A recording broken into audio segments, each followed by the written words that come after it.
మొదటి యోహాను 4వ అధ్యాయము 4వ వచనం, చిన్న పిల్లలారా మీరు దేవుని సంబంధులు, మీలో ఉన్నవాడు లోకంలో ఉన్న వాని కంటే గొప్పవాడు గనుక మీరు వారిని జయించి ఉన్నారు. మనము అదే మాట ఇంగ్లీష్లో మనం గమనిస్తే, చిన్న పిల్లలారా, little children have overcome them because greater is he that is in you than he that is in the world. అంటే మనం ఇంగ్లీష్లో చదివినట్లుగానే చిన్న పిల్లలు అంటే నిజంగా దేవునికి ఎంతో ఇష్టం. చిన్న పిల్లలుగా మనసు గల వారిని దేవుడు ఎంత ప్రేమిస్తాడో.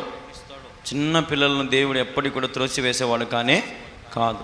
చిన్నపిల్లలు నా యొద్దకు రానీయుడి అని సెలవిచ్చిన దేవుడు మన యేసుక్రీస్తు ప్రభువారు. చిన్నపిల్లలారా మీరు దేవుని సంబంధులు, మీలో ఉన్నవాడు లోకంలో ఉన్న వాని కంటే గొప్పవాడు కనుక మీరు వారిని జయించి ఉన్నారు. మనము దేవుని సంబంధులమై ఉన్నాం కాబట్టి మనలో ఉన్నవాడు లోకంలో ఉన్న వాని కంటే గొప్పవాడంట. హల్లెలూయా. మనలో ఉన్నవాడు లోకంలో ఉన్న వాని కంటే గొప్పవాడంట. ఈ రోజున నాలో ఉన్నవాడు గొప్పవాడని ఎంతమంది చెప్తారా? మోసే చేతులు పైకెత్తారా? నాలో ఉన్నవాడు గొప్పవాడు. హల్లెలూయా. నాలో ఉన్నవాడు గొప్పవాడు. నిజంగా మనం గొప్పవాళ్ళం కాదండి. మనం గొప్పవాళ్ళమేనా? కాదు. మనం అసలుకి ఈ లోకంలో ఎన్నిక లేని వారం కదా. అయినప్పటికీ దేవుడు మనలోకి వచ్చి ఆయన గొప్పతనం, ఆయన ప్రేమ మనకు రుజువుపరిచాడు. ఆయన మన నిమిత్తమై సమస్తం ఆయన దారపోసాడు. అది ఇంకా మీ అందరికీ తెలిసిన విషయమే. ఎన్నో ప్రసంగాలు మనం వింటూ ఉంటాం, ఎన్నోసార్లు బైబిల్ చదివే ఉంటాం కదా. దేవుడు మన కోసం చేసిన త్యాగము అది వర్ణించలేనిది. ఆయన ఎంత మహనీయుడు అంటే ఆయన మనతో సంబంధం కలుపుకోవడానికి ఇష్టపడతా ఉన్నాడు. అందుకే ఇక్కడ మనం చదివితే, చిన్న పిల్లరా మీరు దేవుని సంబంధులు అని ఉంటుంది అక్కడ కదా. ఆయనకు మనం సంబంధులం కావాలి, ఆయనకు మనము దగ్గరగా ఉండాలనేది జీసస్ యేసుక్రీస్తు ప్రభుకి ఆశగా మనం గమనిస్తూ ఉన్నాం. ఈరోజున చిన్న పిల్లలు చూడండి, ఒకసారి ఇంకొక మాట మీకు చూపిస్తాను. దేవుని సంబంధులుగా అంటే ఏందో మీకు చూపిస్తా. దేవుని సంబంధులు ఎవరవుతారు? దేవుని సంబంధులు అనగా, ఇప్పుడు చిన్నపిల్లలారా మీరు దేవుని సంబంధులు అన్నాడు కదా. దేవుని సంబంధులు అనగా ఏంటి? కొన్ని విషయాలు మీకు చూపిస్తాను. యోహాను సువార్త 8వ అధ్యాయం 47వ వచనం, దేవుని సంబంధి అయిన వాడు దేవుని మాటలు వినును. చాలు. హల్లెలూయా. ఫస్ట్ స్టెప్ ఏందంట? దేవుని సంబంధులు ఏం వింటారంట? దేవుని మాటలను వింటారంట. హల్లెలూయా. దేవుని సంబంధులమని చెప్పుకుంటున్నాము. మరి ఈరోజు నిజముగా మనము దేవుని మాటలను వింటున్నామా? This is a straightforward question.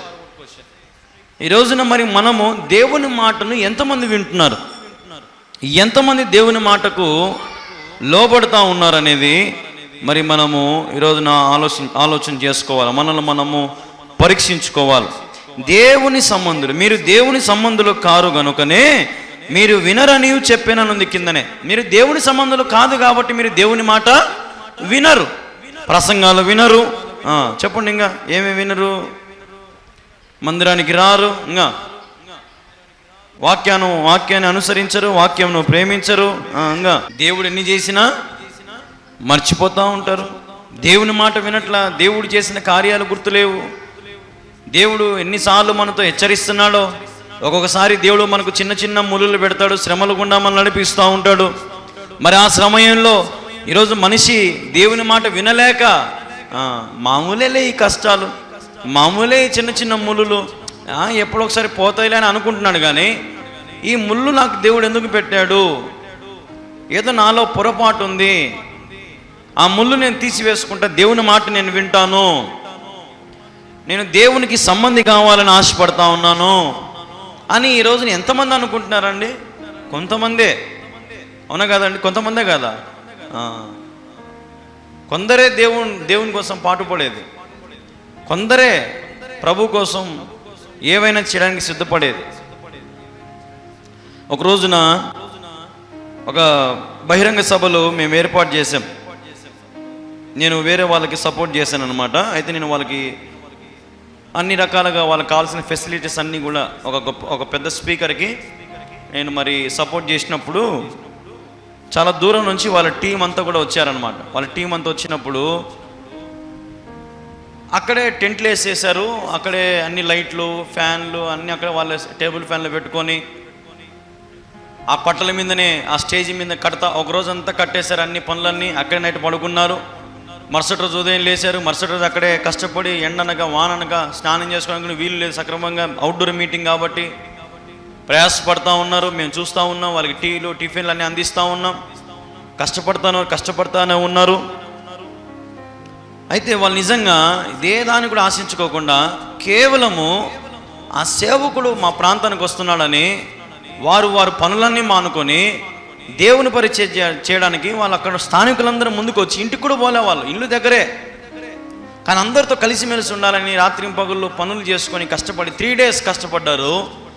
4th day meeting start అయింది. 3 days నాన్ స్టాప్గా మీటింగ్స్ జరిగాయి. మీటింగ్ జరగగానే నేను వాళ్ళని ఒకరిని అడిగా, మీరు ఇంత కష్టపడ్డారు కదా, సేవకుడేంది మీ పేరేం చెప్పలేదు, కనీసం మీకు థ్యాంక్స్ కూడా చెప్పలేదే అంటే వాళ్ళు అన్నారు ఒక మాట, మేము అన్న కోసం చేయలేదు, మేము దేవుని కోసం చేసాం. దేవుడు మాకు ఇచ్చిన పరిచర్య, దేవుని పని చేయాలని మాకు ఆశ ఉంది, దేవుని పనిలో మేము ముందుండాలని మాకు ఆశ ఉంది. మా గ్రామంలో సభలు జరుగుతూ ఉంటే మాకెంతో ఆనందము అని చెప్పి ఆ యవనస్తులు ముందుకు వచ్చి చెప్తా ఉంటే నాకు బల ఆశ్చర్యం వేసింది. ఈరోజు ఎంతమంది ఇలాంటి సమర్పణ కలిగిన వారు ఉన్నారు? దేవుని మాటలు వినేటువంటి వారు ఎంతమంది ఉన్నారు? ఏదైనా మనం చూస్తూ ఉంటాం కదా, ఎవరి సంఘాలకు వారే పోతారు. పోనీ ఎవరైనా వేరే స్పీకర్ వస్తే ఆ స్పీకర్ గురించి తప్పుడు మాటలు తప్పుడు ప్రచారాలు చేస్తారు. లేదంటే ఏమైనా సభలు జరిగినప్పుడు సరే వెళ్దాం పద, దేవుడు ఏం మాట్లాడతాడో విందాం, దేవుడు ఏం చెప్తున్నాడో విందాం, ఆలకిద్దాం అనేటువంటి మాటలు ఈరోజు మనకు కనపడట్లేదు. మనం ఎక్కడ చూడలేకపోతా ఉన్నాం. యూనిటీ లేదు. ఈ రోజున ఎవరి సేవ అంటూ వాళ్ళే అనుకొని ఒకరొకరు కలవసుకోలేక, ఐక్యత లేక, సహవాసం లేక, క్రీస్తు సంఘం అని లేదు ఇప్పుడు. ఎవరి సంఘాల వాళ్ళు విభేదాలు చేసుకొని ఎవరి డినామినేషన్స్ వారంటూ పెట్టుకొని ఈరోజు మనం చూస్తూ ఉన్నాం. దేవుని మాటలు నిర్లక్ష్యం చేసేటువంటి వారిని మనం గమనిస్తూ ఉన్నాం. నిర్లక్ష్యం చేసేటువంటి వారిని మనం చూస్తూ ఉన్నాం. ఈ రోజున ఎవరైతే మరి దేవుని మాటను మీరు వింటారో మీరు గమనించాలి. ఏ సేవకుడు చెప్పినా సరే, ఒకవేళ మీరు నిజంగా దేవుని బిడ్డలైతే ఆ సేవకుడు ఏం మాట్లాడుతున్నాడో మీకు అర్థమైపోతుంది ఆటోమేటిక్గా. Either it is fake pastor or it is true pastor అనేది నీకు తెలిసిపోతుంది. అవునా కదా? తెలిసిపోతుంది. కానీ ఈరోజు మనుషులు అసలు వినడానికి ముందు ప్రయత్నం చేయట్లా. కనీసము వారి స్థానిక సంఘంలో కూడా వెళ్ళడానికి కూడా ఇష్టపడరు. ఎప్పుడో ఏదో పండగ పబ్బము వచ్చినప్పుడు ఇంకా పల్లెటూరులలో అయితే ఏదో అవి ఏమంటారు పానకో నీళ్ళు ఇచ్చేదానికో, లేదంటే వేరే డెకరేషన్లకో, లైట్లకో, పటాకులు వేలసడానికో అప్పుడు మాత్రమే చర్చిలోకి వెళ్తూ ఉంటారు, చూస్తూ ఉంటారు, తిరుగుతూ ఉంటారు. అంతేగాని మిగిలిన సమయంలో చర్చికి వెళ్ళడానికి కూడా ఇష్టం ఉండదు. దేవుని మాటలు ఈరోజు ఎంతమంది వింటున్నారు? దేవుడు మనతో మాట్లాడుతున్న మాటలు ఎంతమంది గ్రహించుకుంటున్నారు? ఈ మాటలు నా కోసమే కదా, ఈ ప్రసంగం నా కోసమే కదా, ఈ దైవజనుడు దేవుడు మా కోసమే పంపించాడేమో అనేటువంటి వారు ఈరోజు ఎంతమంది ఉంటున్నారు? దేవుని సంబంధులుగా ఈరోజు మనం కాలేకపోతా ఉన్నాం. చిన్న పిల్లలారా, మీరు దేవుని సంబంధులు. హల్లెలూయా. మీరు చూడండి, మన చిన్నపిల్లలు ఎంత కంట్రోల్లో పెట్టినా, అరే వాళ్ళ ఆ పాస్టర్ మన సంఘం కాదు, నువ్వు పోవద్దురా అన్నగానే వాళ్ళు ఏం చేస్తారు? అటు తిరిగి పోతారు. ఆడ ఏదో ఒక పని చేస్తారు, సాపులు ఎత్తుతారు. వాళ్ళకి ఏం ఉండవమ్మా. దేవుని సన్నిధిలో పాట పాడమంటే హ్యాపీగా స్టేజ్ ఎక్కి పాట పాడతారు కదా. హ్యాపీగా ఏదైనా ఒక సాంగ్ పాడమ్మా, ఒక సాంగ్ చిన్న డ్యాన్స్ వేయమంటే కూడా డ్యాన్స్ చేసే పిల్లలు ఎంతోమంది ఉన్నారు. మళ్ళీ ఇంటికి పోయినాక తల్లిదండ్రులు కొడతారు కూడా కొంతమంది కదా. ఎందుకు చేసినావే, ఎందుకు బాడినవే, ఎందుకు చేసినావురా, ఎందుకు బాడినావురా, ఎవరు ఇవ్వమన్నారా నిన్ను, ఎవరు చేయమన్నారా నిన్ను కదా. ఈరోజు నేను దేవుని పని చేయడానికి, దేవుని సన్నిధిలో కూర్చోవడానికి, దేవుని మాట వినడానికి, దేవునితో సమయం గడపడానికి ఈరోజు నిజంగా మరి మనము మన కుటుంబాలు ముందుకు ఎందుకో రావలేకపోతా ఉన్నాయి. శరీరానుసారమైన జీవితం. ఆరంభం మేము ఆత్మానుసారంగా ఉంటాము బాప్తిసం తీసుకున్న మొదట్లో, కానీ రోజు రోజుకి శరీరానుసారమైన జీవితాన్ని మరి మనము అలవాటు చేసుకొని దేవునికి మనం దూరం అయిపోతూ ఉన్నాం. పిల్లలు లాంటి మనసు కలిగి ఉంటారో, ఎవరైతే మరి ప్రభువుని ఆశ్రయిస్తారో, ఎవరైతే మరి మీరు ప్రభువుకు సమీపంగా ఉంటారో, దేవునికి మీరు సంబంధులుగా ఉందురుగాక. హల్లెలూయా, హల్లెలూయా. చూడండి, ఇంకొక మాట మీకు చూపిస్తాను. అదే 1 యోహానులోనే 1 జాన్ 3వ అధ్యాయము 10వ వచనం. నేను ఇక్కడే మీకు 2 పాయింట్స్ చెప్పిస్తాను. ఫస్ట్ పాయింట్ ఏం చెప్పాను మీకు? దేవుని మాటను వినాలి. ఫస్ట్ పాయింట్ ఏంటి? మనం దేవుని సంబంధులు కావాలంటే ఫస్ట్ పాయింట్ ఏంటి? దేవుని మాటను మనము వినాల. అప్పుడే మనకి ఏందో కథ అర్థమవుతుంది అనమాట. ఓకే, సెకండ్ స్టెప్ ఏంటంటే చదువుదాం ఒకసారి. 1 యోహాను 3:10 ఇందులోనే మీకు నేను 2 స్టెప్స్ చూపిస్తా. దీనిని బట్టి దేవుని పిల్లలెవరో అపవాది పిల్లలెవరో తేటపడును, నీతిని జరిగించని ప్రతివాడును తన సహోదరుని ప్రేమింపని ప్రతివాడును దేవుని సంబంధులు కారు. హల్లెలూయా. ఇక్కడ చూస్తే నీతిని జరిగించేవారు, సెకండ్ స్టెప్ ఏంటంటే నీతిని జరిగించేవారు దేవుని సంబంధులు అవుతారంట. హల్లెలూయా. ఇతరులను ప్రేమించేవారు కూడా దేవునికి సంబంధులు అవుతారు. ఇది 3వ పాయింట్. ఫస్ట్ స్టెప్ ఏంటి? దేవుని మాట వినేవారు దేవుని సంబంధులు. సెకండ్ పాయింట్ ఏంటి?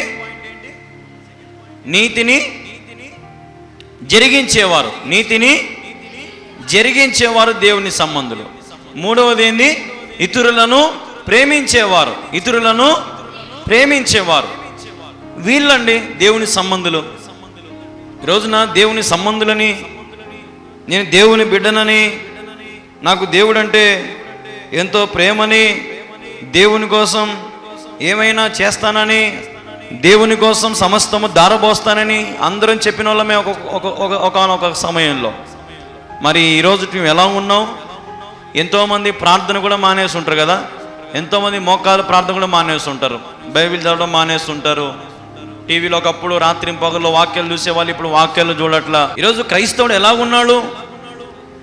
టీవీలకు, సీరియళ్లకు, బూతులకు, ఫ్రెండ్షిప్, లోక స్నేహాలకు, ఫ్రెండ్షిప్లకి, బంధుత్వాలకు, లేదంటే నానా విధమైన వ్యసనాలకు, అలవాట్లకు ఈరోజు మనుషుడు వాటి మాట వింటున్నాడు, అపవాది మాట వింటున్నాడు. కానీ దేవుని మాట ఈరోజు వినడానికి ఈరోజు మానవుడు ముందుకు రాలేకపోతా ఉన్నాడు.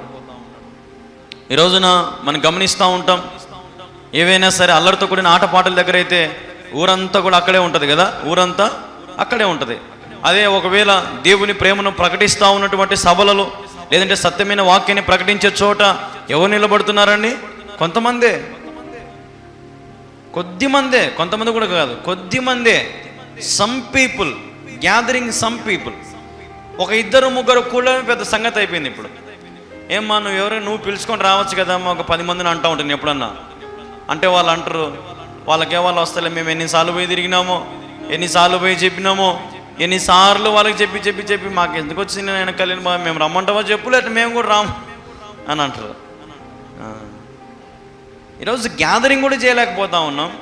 ఒకవేళ మనం గ్యాదరింగ్ చేసినా కూడా అటు పక్కలు వినడానికి ఆసక్తి చూపించలే. దేవుని గురించి అనేకమైన విషయాలు తెలుసుకుందాము, 1 గంట సేపు ప్రభు సన్నిధిలో కూర్చొని దేవుని మాటలు విందామనేటువంటి ఆశ, తపన ఈరోజు మనిషిలో కనపడడం లేదండి.